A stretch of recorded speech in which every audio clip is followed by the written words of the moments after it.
എന്റെ വീട്ടിൽ അവൻ ആദ്യമായി വന്നു കയറിയ ദിവസം മുതൽ ഞാനെല്ലാം കാണുന്നുണ്ടായിരുന്നു. മിണ്ടാതിരുന്ന് എന്തുകൊണ്ടാണെന്ന് എനിക്കറിയാമോ?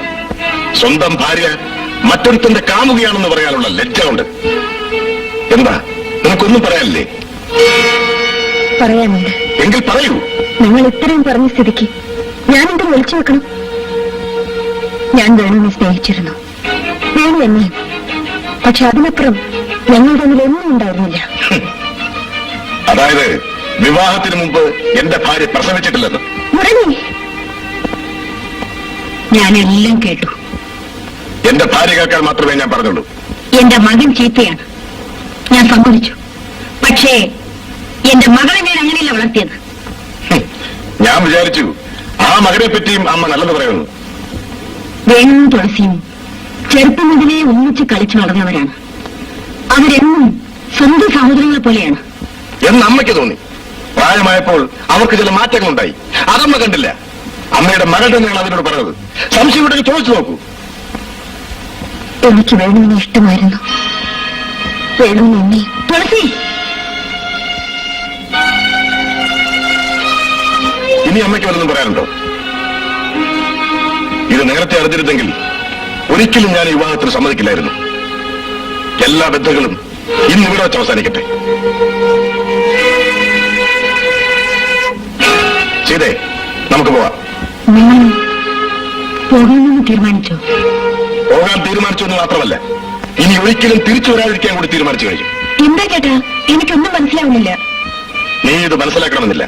വരൂ, നമുക്ക് വീട്ടിലേക്ക് പോവാം.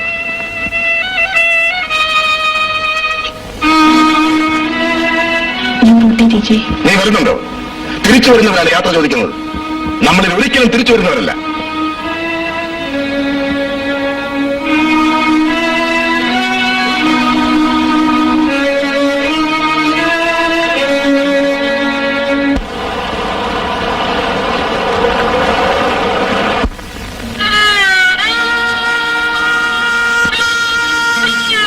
മുരളിയെ പിണങ്ങിപ്പോയി അനുഭവിച്ചത് ശരിയായില്ല. പോട്ടെ, എനിക്ക് ഒരു വിഷമൊന്നുമില്ല. ഞാൻ പോയി മുരളിയെ സംസാരിക്കാം.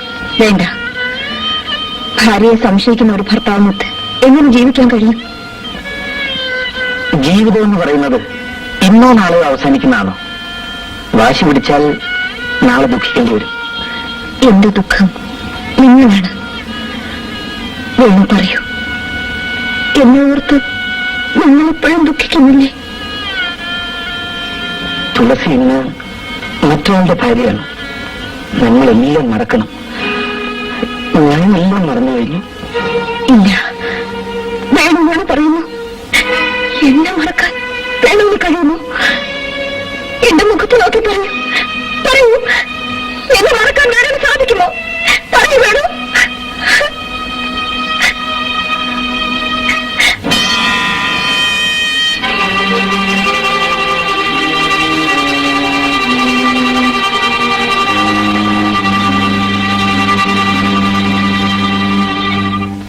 വിവാഹത്തിന് മുമ്പ് പല ബന്ധങ്ങളും ഉണ്ടായിരുന്നിരിക്കും.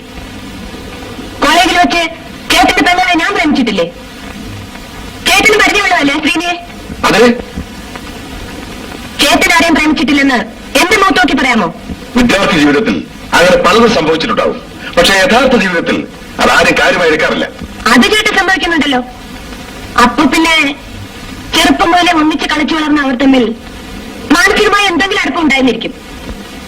ഈ പ്രേമിക്കുക എന്നൊക്കെ പറയുന്നത് അത്ര വലിയ ഗുരുതരമായ തെറ്റാണെന്ന് എനിക്ക് തോന്നുന്നില്ല. നീ എന്നെ ഉപദേശിച്ചു പഠിപ്പിക്കണം. ഉത്തരം മുട്ടുമ്പോ ദേഷ്യം വരുന്നത് സ്വാഭാവികമാണ്. നീ ഒന്ന് തോന്നുന്നുണ്ടോ? വേണേട്ടൻ, എന്താ? മുരളി വീട്ടിലേക്ക് വന്ന് തുളസി വിളിച്ചോണ്ട് പോകണം. കൽപ്പനയാണോ? അല്ല, ഒരു അപേക്ഷയാണ്. നിങ്ങളും തുളസിയുമായുള്ള ബന്ധം? ഞാൻ തുളസിയുടെ സഹോദരനാണ്. സഹോദരൻ? അന്ന് നിങ്ങൾ എന്റെ പെങ്ങളെ രക്ഷിച്ചതുകൊണ്ട് എനിക്ക് നിങ്ങളോട് അല്പം ബഹുമാനമുണ്ട്. ഇല്ലെങ്കിൽ നിങ്ങൾ നിങ്ങളോട് നാട്ടി ഇറക്കുമായി. ചേട്ടാ, നീ അപ്പുറത്ത് പോകുന്നുണ്ടോ? നിങ്ങൾ എന്നെ വല്ലാതെ തെറ്റിദ്ധരിച്ചിരിക്കുന്നു. എനിക്ക് വേണമെങ്കിൽ തുളസി വിവാഹം കഴിക്കാമായിരുന്നു. ഇതൊക്കെ അറിഞ്ഞിരുന്നെങ്കിൽ എന്റെ പട്ടി പോലും ആ വീട്ടുമുറ്റത്ത് കാലുകുത്തില്ലായിരുന്നു. അല്പം കൂടി നിയന്ത്രണം ഞാൻ നിങ്ങളിൽ നിന്നും പ്രതീക്ഷിച്ചു. സ്വന്തം ഭാര്യ മറ്റൊരുത്തന്റെ കാമുകയാണെന്ന് പറഞ്ഞിട്ടും ഞാൻ മിണ്ടാതിരിക്കണമല്ലേ? വീട്ടിൽ വന്ന് കയറുന്നവരോട് ഇങ്ങനെയാണോ ചേട്ടാ പെരുമാറേണ്ടത്? അത് വന്നു കയറുന്നവന്റെ മാന്യത പോലിരിക്കും. ഞാൻ കാരണം തുളസിയുടെ ജീവിതം തകർന്നു പോകുമെന്ന് കരുതിയാണ് ഞാൻ വന്നത്. പറഞ്ഞാൽ മനസ്സിലാവുന്ന ആളാണ് മുരളിയെന്ന് ഞാൻ കരുതി. സോറി, എത്ര പറഞ്ഞാലും ഇതെനിക്ക് മനസ്സിലാവില്ല. അതുകൊണ്ട് നിങ്ങൾക്ക് പോവാം. ചേട്ടാ, ദയവായി ഇനി ഇതും പറഞ്ഞ് ഇങ്ങോട്ട് ഒരിക്കലും വരരുത്.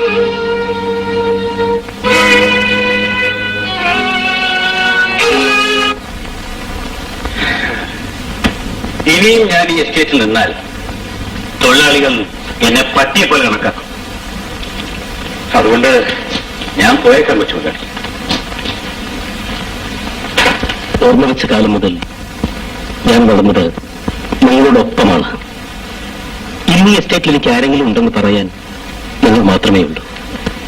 ഞാനിവിടെ ജീവിക്കുമെങ്കിൽ നിങ്ങളും ജീവിക്കും. അവൻ തിരിച്ചു വരുന്ന ദിവസം ഞാൻ കൊച്ചുമകളോട് പറഞ്ഞ, എന്നിട്ട് ഇപ്പോഴെന്തായി? സ്വന്തം പെങ്ങളെ ഭർത്താവ് ഉപേക്ഷിച്ച് വീട്ടിൽ വന്ന് നിൽക്കുന്നു. ആരാ കാരണക്കാരൻ? ആ, ചുഴലി അനുഭവിച്ചു. ഇതെല്ലാം ഞാൻ നേരത്തെ പറയേണ്ട, എനിക്കിനി പറയേണ്ട കാര്യമില്ല. ഞാൻ ഇവിടുന്ന് പോവുക. പക്ഷെ എന്റെ കൊച്ചുമുതലാളി വലിയ മുതലാളിയുടെ സ്ഥാനത്ത് ഈ എസ്റ്റേറ്റ് ഇരിക്കുന്ന കാണാൻ ഞാൻ കൊതിച്ചിരുന്നു. അതിനുവേണ്ടി ഞാൻ ഇന്ന് വരെ ഞാൻ ജോലി ചെയ്തു.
ഇറങ്ങിപ്പോകരുത്.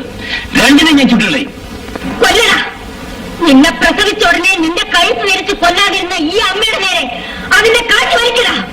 ഇത്രയും കാലം എന്നെ പരാജയപ്പെടുത്തിയത് ഇവനാണ്. ഇവനാണ് എന്റെ ശത്രു. ഇവനെ ഞാൻ വേണു